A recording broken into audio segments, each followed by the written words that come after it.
Il y a des chansons qui marquent notre adolescence et dont on pourrait chanter les paroles par cœur des années plus tard. Personnellement, durant ma préadolescence, ce qui tournait en boucle dans ma chambre, j'avoue, c'était ça. Tragédie. C'est sorti en 2003 et c'est le tube du groupe de R&B nantais Tragédie. Pour les enfants et les adolescents des années 2000, ça doit vous évoquer des souvenirs. Pour les autres, vous n'avez pas manqué grand chose, si ce n'est peut-être quand même la mode baggy bandana. L'intrigue de cette chanson, si intrigue il y a, est la suivante. Un gars attend une fille en bas de chez elle et tente de la faire réagir ou de faire en sorte qu'elle le rejoigne en l'appelant. Comme ça, le pitch pourrait passer pour romantique, une sorte de Roméo et Juliette un peu dégradé, le pentamètre en moins. Sauf que l'attirance ne semble pas partagée et qu'elle ne lui répond jamais, ou en tout cas pas verbalement. Contrairement à Roméo et Juliette. Elle parle. Le topos de l'amant passionné, qui attend au bas de la fenêtre de sa belle en quête d'un signe de sa part, ne date en tout cas pas d'hier, et il a été repris dans de très nombreux romans, films, etc. À première vue, c'est donc un cliché, un peu niais, mais pas bien méchant. C'était un titre assez, entre guillemets, bateau, tu vois. Est-ce que tu m'entends? Et oh, vraiment, pour pas dire cuculapraline, tu vois. Sauf qu'il y a plusieurs choses qui ne me semblent pas cuculapraline et pas romantiques du tout dans cette chanson. Ce qui m'intéresse surtout, en fait, ce sont les paroles. Le leitmotiv, c'est ce fameux « et oh » qui en fait le roi du karaoké et des soirées éméchées. Sauf qu'après comptage, on a 81 et oh ou oh dans cette chanson. On peut donc, sans trop se mouiller, qualifier de lourdingue quelqu'un qui, sans réponse de votre part, vous appelle sans arrêt et sans lâcher l'affaire 81 fois. Sans compter que sa présence est plutôt inquiétante. Est-ce que tu me sens? Touche-moi, je suis là. Au bout d'un moment, ce n'est plus du dévouement romantique, ça devient du harcèlement. Et c'est ici que cette chanson peut devenir vraiment inquiétante.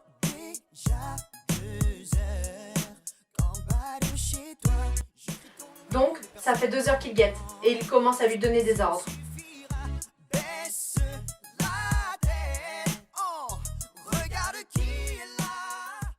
Ce qui est intéressant, c'est qu'il y a une vraie évolution dans les sentiments de notre personnage, au fond de son attente. Il n'en a plus grand chose à faire de la fille en elle-même, ça devient juste un rapport de force et un ego blessé qui devient obsessionnel. Il veut finir par la faire descendre.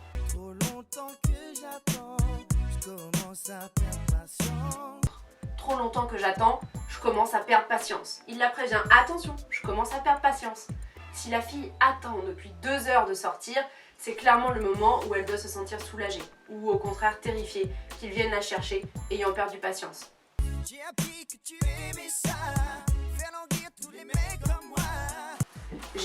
que tu aimais ça, faire languir tous les mecs comme moi.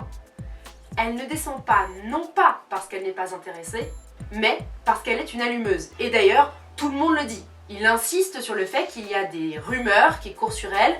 J'ai appris que tu aimais ça. Il se met d'ailleurs tout d'un coup à utiliser un pluriel, tous les mecs comme moi, montrant que c'est toute une communauté masculine qu'elle attaque en n'acceptant pas de le rejoindre. Il la présente en plus comme une manipulatrice qui prendrait plaisir à le faire languir. J'ai appris que tu aimais ça. C'est lui la victime finalement dans cette affaire, visiblement. Autre info effrayante, il n'y a pas que lui qui attend cette fille en bas de chez elle. Ils sont nombreux et en plus, ce ne sont que des mecs comme lui. J'imagine une armée de mecs lourds à bandana faisant le guet 24 heures sur 24 devant chez cette fille imaginaire. Ça m'angoisse complètement. Bref, après ces 2 heures d'attente, ces 81 et oh, le fait qu'elle ne donne pas signe de vie à personne, la seule conclusion logique serait de se dire « elle n'est pas intéressée ». Ranger sa barrière de chantier, ses 2 potes, son ego, son humeur et lâcher l'affaire. Malheureusement, la conclusion est tout autre.